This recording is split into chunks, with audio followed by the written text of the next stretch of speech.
The Lewis and Clark Expedition. When I, Thomas Jefferson, was President of the United States, I bought something.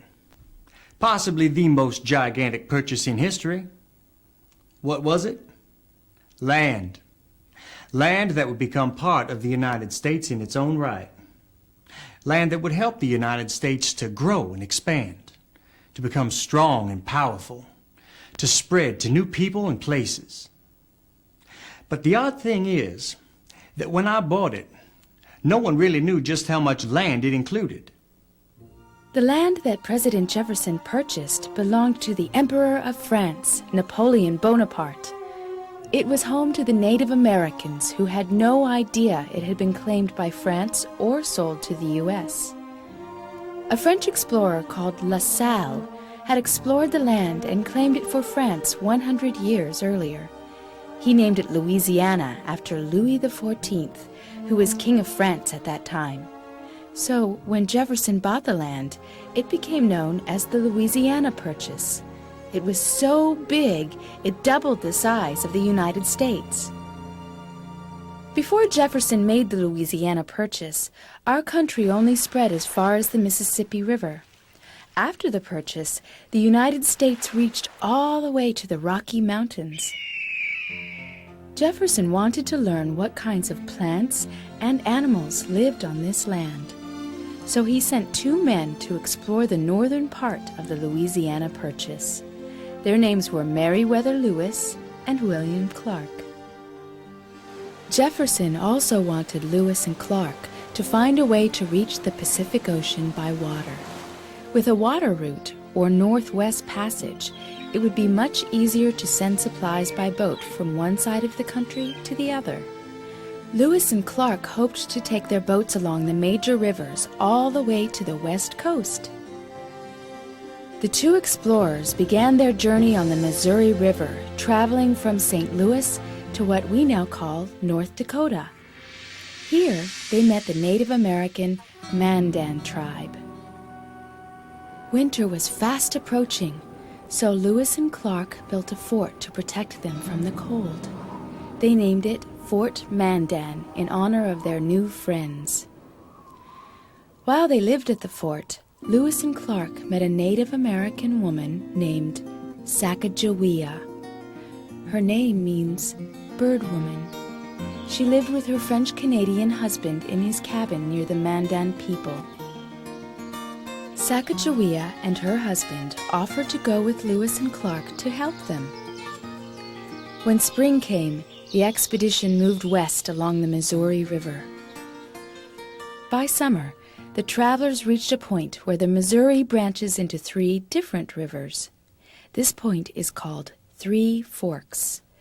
It was the land of Sacagawea's people, the Shoshone, but they were not around. Sacagawea was sad. So were Lewis and Clark. They realized there was no passage to the west coast by water.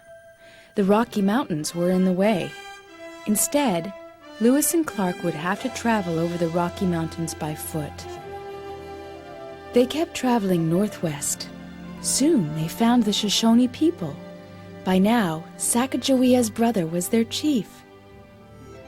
Sacagawea and her brother were very happy to see each other. The Shoshone tribe gave Lewis and Clark all the supplies they needed to cross the Rocky Mountains, even horses. It was a hard climb, but they made it over the top. Finally, on December 5th, 1805, they reached the shores of the Pacific Ocean a year and a half after they had begun their journey. Tired but happy, they built an outpost and began preparations for their long trip back home. After returning from the Pacific, Lewis and Clark became famous.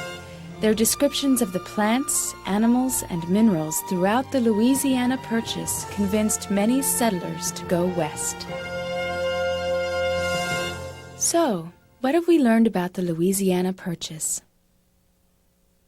Thomas Jefferson bought the area of land known as the Louisiana Purchase from France. It doubled the size of the United States. Jefferson sent Meriwether Lewis and William Clark to explore this land. Along the way, a Native American woman named Sacagawea helped Lewis and Clark. Sacagawea was a member of the Shoshone tribe. Pretend you are an explorer like Lewis and Clark. What kinds of things do you think you might find? My family went west.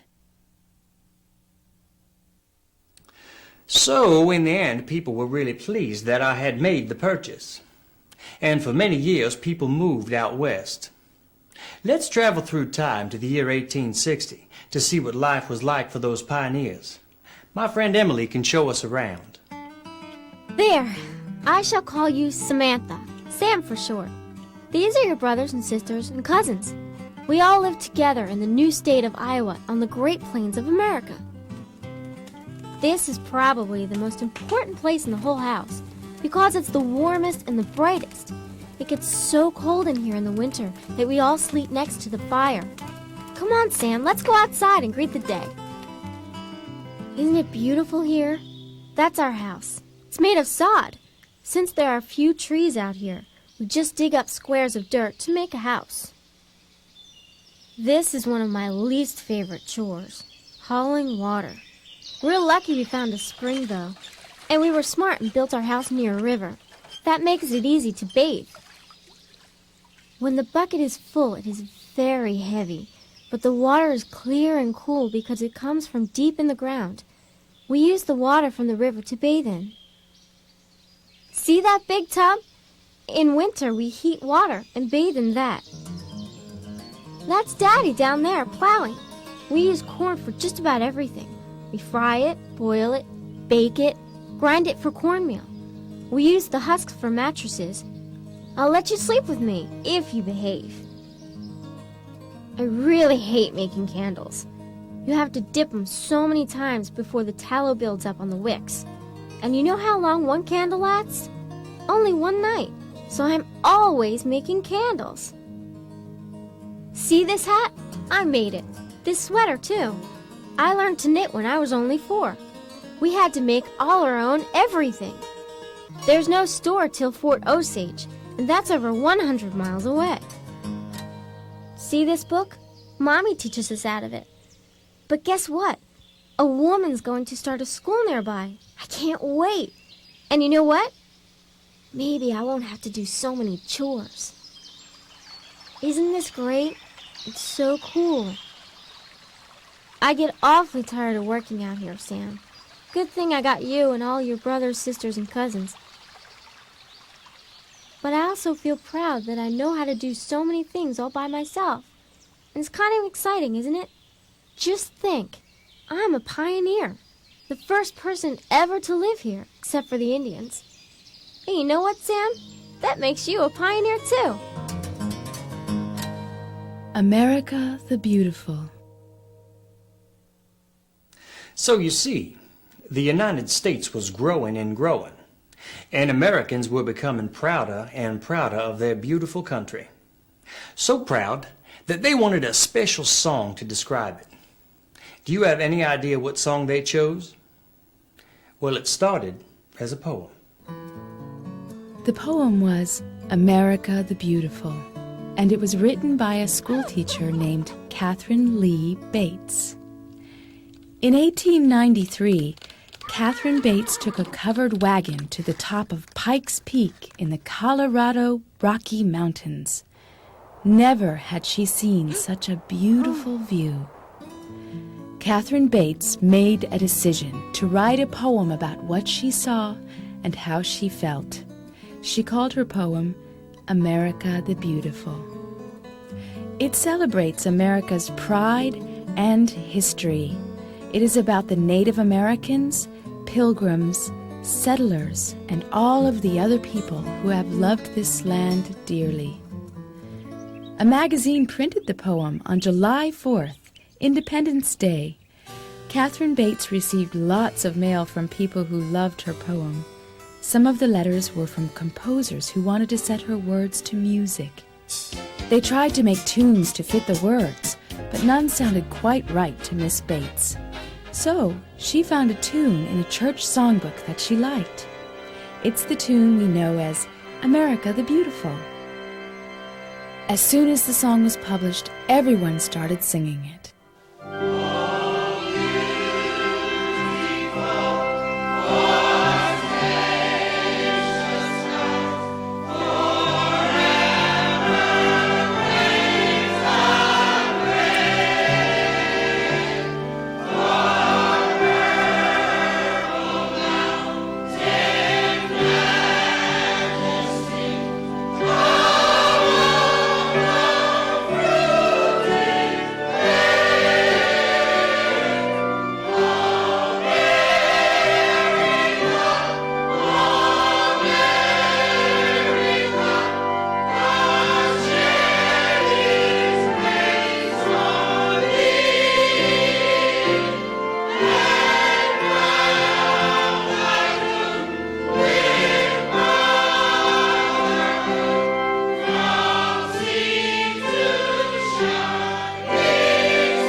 Native Americans forced from their homes. Well, while many people from the East moved out west to settle, there were many people already living there. Now, these people and their families had been there for a long, long time. So in many ways, America the Beautiful belonged to them. But the pioneers did not understand these native peoples, and the Native Americans did not understand these newcomers.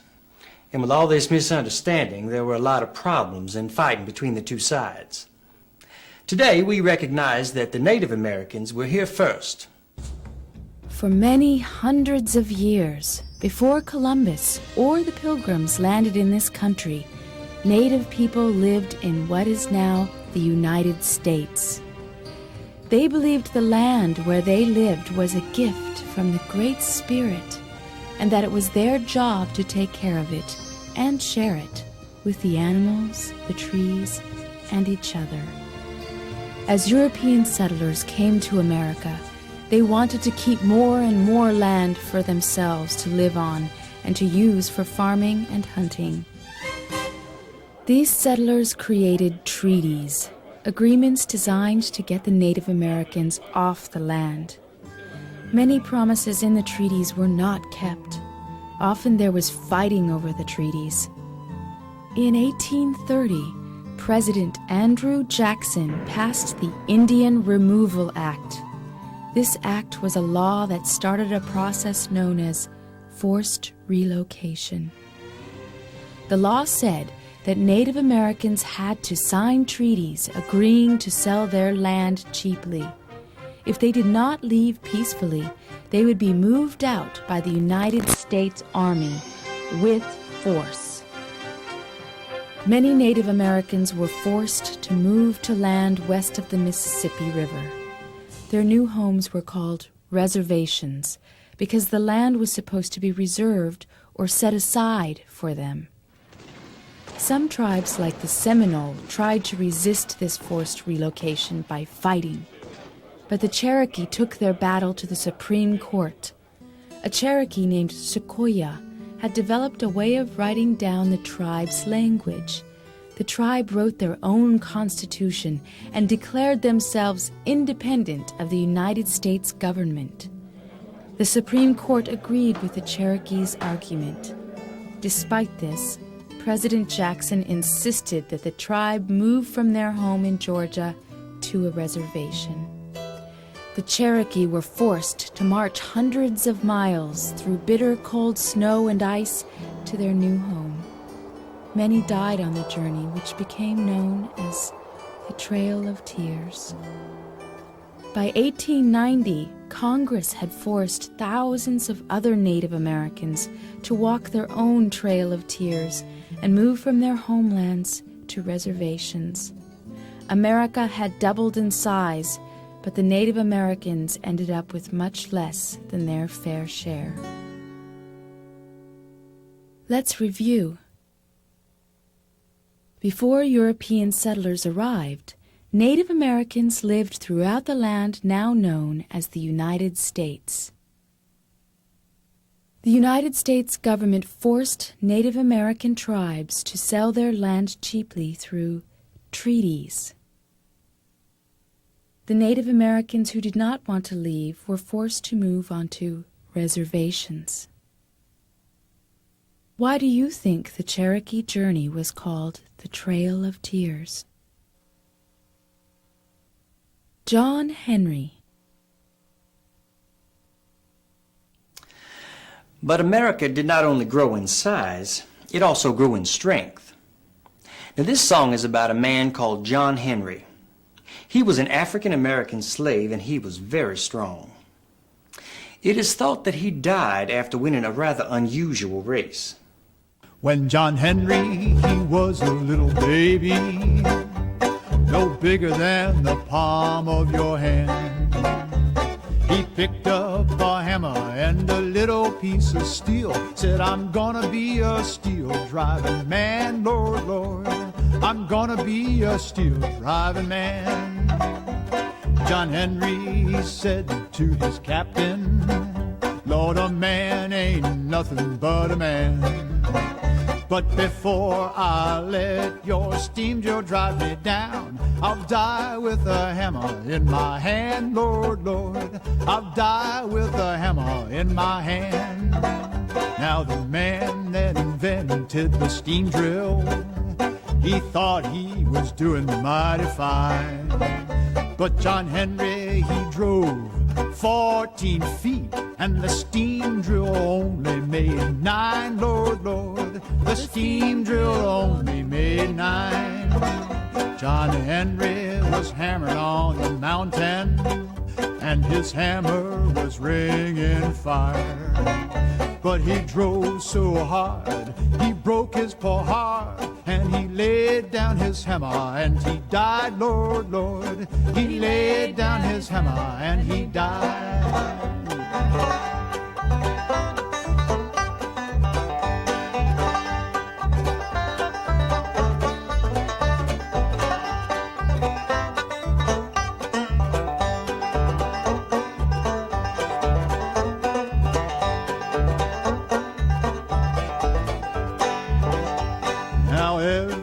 Monday morning, before the bluebirds begin to sing, oh, way up on that mountain top, you can hear John Henry's hammering, Lord, Lord, you can hear John Henry's hammering. You can hear John Henry's hammering, Lord, Lord, you can hear John Henry's hammering.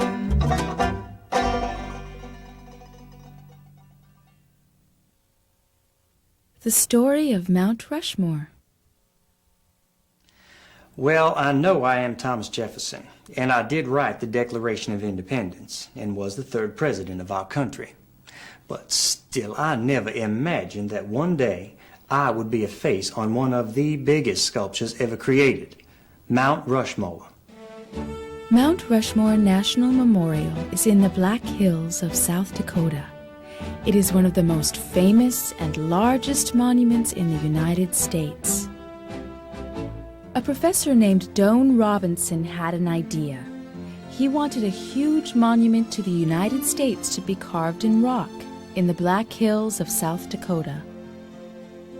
Robinson asked a sculptor named Gutzon Borglum to design and oversee the creation of the monument. Borglum was very excited about the idea and began to search through the Black Hills looking for a site for his sculpture. When Gutzon saw Mount Rushmore, he knew he had found his spot. The mountainside faced the sun throughout the day, and the rock was made of smooth granite that was easy to carve. There was just one problem. The Black Hills of South Dakota once belonged to the Sioux and other Native American tribes. But when gold was discovered in the hills, people flooded to the area. The Native Americans once again had to defend their homeland from settlers and resist being relocated. Also, the Black Hills were sacred to them, and the idea of a massive sculpture blasted into the rock disturbed many. Borglum began to design the carving anyway. He decided to make a sculpture to celebrate 4 great presidents of the United States: George Washington, Thomas Jefferson, Abraham Lincoln, and Theodore Roosevelt. Washington was the United States' first president. Jefferson wrote the Declaration of Independence. Lincoln is remembered for saving the Union of States and ending slavery. And Roosevelt helped the United States to become a world leader. In 1927, work began on Washington's face. Dynamite was used to blast the rock away. Men were lowered down the side of the mountain in harnesses and slings and used jackhammers to knock away more rock. Then, workers began to sculpt Washington's face. Borglum made a 20-foot model of the sculpture so the work on the mountain would be accurate and look right. Jefferson sits to the right of Washington, but originally he was supposed to be on the left. As work began on Jefferson's face, it became clear that the rock was no good. So, the workers blasted the face away and started again, this time on the right side of Washington, where we see him today. On July 4th, 1930, Washington's face was finished. Soon after, Jefferson's face was unveiled, and work continued on the remaining 2 presidents, Lincoln and Roosevelt. But before the monument was fully complete, the government realized that it could not afford to pay for the memorial anymore. After 14 years, work on the monument came to an end. Mount Rushmore is an amazing achievement that reminds us of 4 great leaders in United States history. But the monument tells another story.